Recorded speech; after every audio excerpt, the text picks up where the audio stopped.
নমস্কার।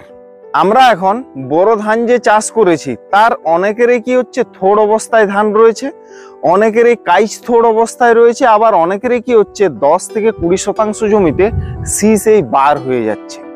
তো এখন যেভাবে দিনের পর দিন চাষের খরচ বেড়ে যাচ্ছে, যদি আমরা ফলন বেশি পরিমাণে না আদায় করতে পারি তাহলে কিন্তু আমরা লাভ করতে পারবো না।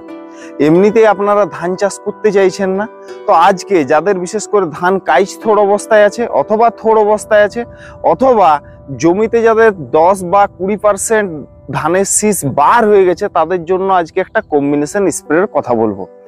যে কম্বিনেশন স্প্রেটা যদি আপনারা জমিতে করেন তাহলে পরবর্তী ক্ষেত্রে আপনার যে ধানের শীষটা বার হবে সেই শীষের ম্যাক্সিমাম দানা আপনারা কিন্তু ঘরে তুলতে পারবেন এবং ধানের দানাগুলো পুষ্ট হবে, মজবুত হবে, ওজনদার হবে এবং ঝাঁ চকচকে হবে।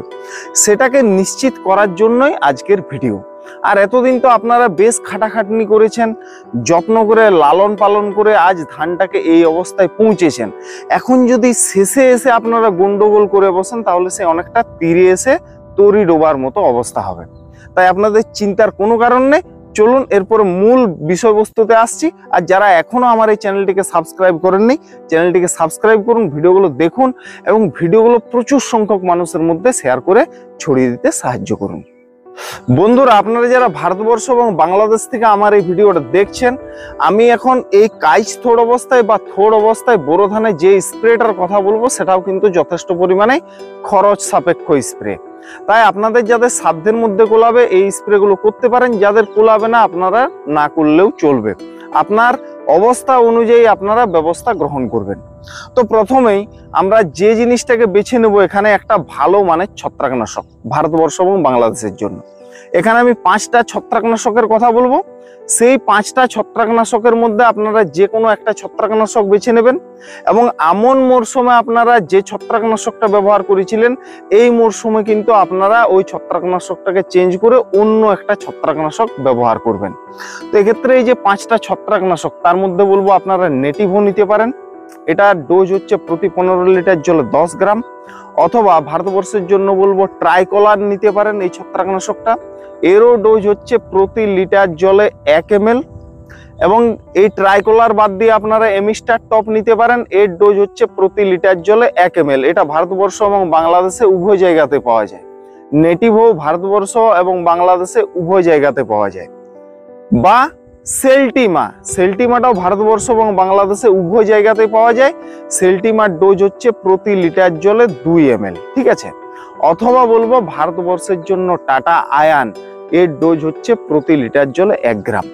এই যে 5টা ছত্রাকনাশকের কথা বললাম, এটা যদি আপনারা ধানের থোড় অবস্থায় বা কাইচ থোড় অবস্থায় একবার ব্যবহার করে রাখেন তাহলে পরবর্তী ক্ষেত্রে আপনার ধানে যে শীষটা বার হবে সেটা কিন্তু বেশিরভাগ শীষটায় আপনারা পুষ্ট পাবেন এবং সেই শীষের মধ্যে কোনো ধরনের রোগ ব্যাধি লক্ষ্য করা যাবে না। বা এই সময় যদি ধানে কোনো ধরনের আপনার ঝলসা তলসা এই ধরনের ফাঙ্গাল অ্যাটাক গুলো এসে থাকে তাহলে সেগুলোকেও কিন্তু এরা খুব সুন্দরভাবে নিয়ন্ত্রণ করবে। তাহলে এই 5টা ছত্রাকনাশকের মধ্যে যে কোনো একটা ছত্রাকনাশক আপনারা বেছে নেবেন। আমি ডোজগুলোও কিন্তু বলে দিয়েছি। তার সাথে অতি অবশ্যই কিন্তু এই স্টেজে একটা মাজরা পোকার জন্য আপনাদেরকে কীটনাশক ব্যবহার করতে হবে, যার ফলে কি হবে পরবর্তী ক্ষেত্রে যাতে একটাও না সাদা শীষ বার হয়। এই জন্য আমি গোটা 4 কীটনাশকের কথা বলবো। তার মধ্যে প্রথমেই যার নাম বলবো সেটা হচ্ছে বায়ারের ভাইগো, ঠিক আছে। এটা ভারতবর্ষ এবং বাংলাদেশে উভয় জায়গাতে পাওয়া যায়। এর ডোজটা আপনারা প্রতি 15 লিটার জলে 10 ml রাখবেন এবং এর সাথে আপনারা অতি অবশ্যই এসাটা প্রতি লিটার জলে 2 গ্রাম হারে মেশাবেন, ঠিক আছে। ভারতবর্ষ এবং বাংলাদেশে উভয় জায়গাতে এসাটা পাওয়া যায়। এটা আপনারা এই ভাইগোর সাথে অবশ্যই কিন্তু প্রতি লিটার জলে 2 গ্রাম হারে মেশাবেন। যদি ভাইগো আপনারা হাতের কাছে না পান তাহলে আমি বলবো ভারতবর্ষের জন্য ফেনোস্কুইক, এটা আপনারা প্রতি লিটার জলে 1 ml হারে মেশাবেন এবং তার সাথে 2 গ্রাম হারে এসাটাপ মেশাবেন। আমি যতগুলো এরপরে কীটনাশকের কথা বলবো প্রত্যেকটার সাথে কিন্তু আপনারা 2 গ্রাম হারে এসাটাপ মেশাবেন ভারতবর্ষ এবং বাংলাদেশের জন্য। বাংলাদেশে ফেনোস্কুইক পাওয়া যাবে না, আপনাদের ওখানে বেল্ট এক্সপার্ট পাওয়া যাবে। আপনারা বেল্ট এক্সপার্ট প্রতি 15 লিটার জলে 10 ml হারে ব্যবহার করবেন। অথবা কোরাজেন ভারতবর্ষ এবং বাংলাদেশে উভয় জায়গাতেই পাওয়া যায়। যদি ভারতবর্ষে আপনারা কোরাজেন ব্যবহার করেন তাহলে আপনারা প্রতি 15 লিটার জলে 5 ml হারে ব্যবহার করবেন, সাথে এসাটাপ মেশাবেন। এবং বাংলাদেশেও কোরাজেন পাওয়া যায়, আপনারা ওখানে প্রতি 15 লিটার জলে 4 থেকে 5 ml হারে আপনারা মেশাতে পারেন। অথবা ভারতবর্ষের জন্য বলবো এমপি লিগো। এমপি লিগোটা আপনারা প্রতি 15 লিটার জলে 10 ml মেশাবেন এবং সাথে টাটা এসাটাপ মেশাবেন। এই কীটনাশক, এই যে কোনো 5টা ছত্রাকনাশকের মধ্যে একটা ছত্রাকনাশক, সাথে এই যে কীটনাশকের কথাগুলো বললাম সেই কীটনাশকগুলোর মধ্যে থেকে যে কোনো একটা কীটনাশক আপনারা আপনাদের সুবিধা মতো বেছে নেবেন। দর্শক বন্ধুরা, আপনার জমির ধানের কন্ডিশন কিরকম আছে সেটা আমি চোখে দেখতে পাচ্ছি না।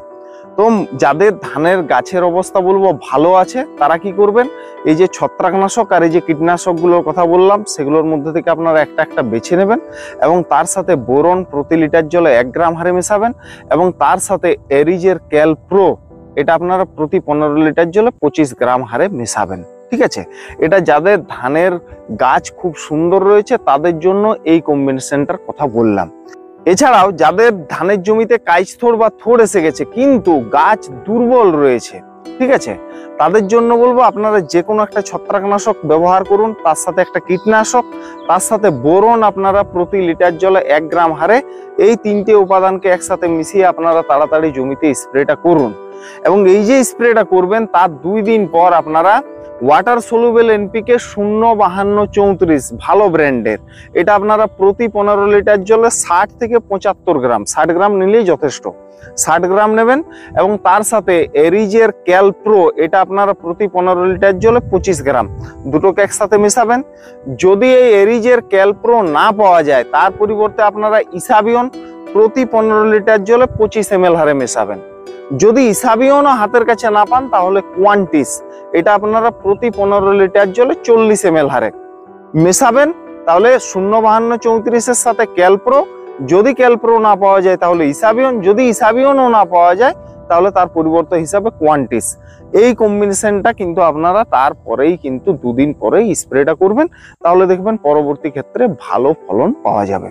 এবং বাংলাদেশ থেকে যে সমস্ত কৃষক বন্ধু এই ভিডিওটা দেখছেন, আপনাদেরকে বলবো আপনারা একটা ছত্রাকনাশক, একটা কীটনাশক যেগুলো বললাম সেগুলোর মধ্যে থেকে আপনারা একটা বেছে নেবেন এবং তার সাথে বোরন প্রতি লিটার জল 1 গ্রাম হারে মিশিয়ে আপনারা একটা স্প্রে করবেন। তার 2 দিন পর, ঠিক আছে, আপনার ওখানে সুপার ভিট নামে একটা মাল্টি মাইক্রোনিউট্রিয়েন্ট পাওয়া যায়, তো ওটা আপনারা প্রতি লিটার জলে 2 গ্রাম নেবেন এবং তার সাথে আপনারা ফ্লোরা, এটা আপনারা প্রতি 15 লিটার জলে 30 ml, মানে অর্থাৎ লিটারে 2 ml হারে মিশিয়ে দুটোকে একসাথে মিশিয়ে তার 2 দিন পরে ওই যে স্প্রেটা করলেন তার 2 দিন পরে এই স্প্রেটা করবেন, তাহলে দেখবেন পরবর্তী ক্ষেত্রে দুর্দান্ত রেজাল্ট পাওয়া যাবে। আরেকটা বিষয়, যাদের জমিতে 10% বা 20% শীষ বেরিয়ে গেছে, আপনারা ওই ফোটা শীষে কিন্তু এই ধরনের স্প্রে গুলো করবেন না, ওই শীষগুলোকে বাঁচিয়ে আপনারা বাকি জমিতে স্প্রে করার চেষ্টা করুন। দর্শক বন্ধুরা, আপনারা যখন এই ছত্রাকনাশক, কীটনাশক এবং অনুখাদ্য এই সমস্ত উপাদানগুলো একসাথে মিশিয়ে স্প্রে করবেন, তখন এই সমস্ত উপাদানগুলোকে কিন্তু আপনারা একসাথে মিশিয়ে গুলবেন না জলে, ঠিক আছে, এগুলোকে আলাদা আলাদা পাত্রে জলে ভালো করে গুলে নেবেন, তারপরে আপনারা একসাথে মিশিয়ে স্প্রেটা করবেন। তাহলে এই ছিল আজকের আমার সাজেশন, এখন সিদ্ধান্ত আপনাদের হাতে ছেড়ে দিলাম। তবে পরিশেষে আপনাদেরকে একটা কথাই বলতে চাই, এই যুগে কিছু করতে গেলে আপনাকে কিছু কিন্তু হারাতে হবে বা কিছু দিতে হবে, কিছু না করলে কিছু পাওয়া যায় না। যাই হোক, এরপর আপনারা ভালো মন্দ নিজেরাই বুঝে সিদ্ধান্ত নেবেন। আজকের ভিডিওটা এই পর্যন্তই। যদি আজকের এই ভিডিওটা আপনাদের ভালো লেগে থাকে তাহলে অতি অবশ্যই একটা লাইক করবেন, কোনো প্রশ্ন থাকলে অবশ্যই কমেন্টে জানাবেন।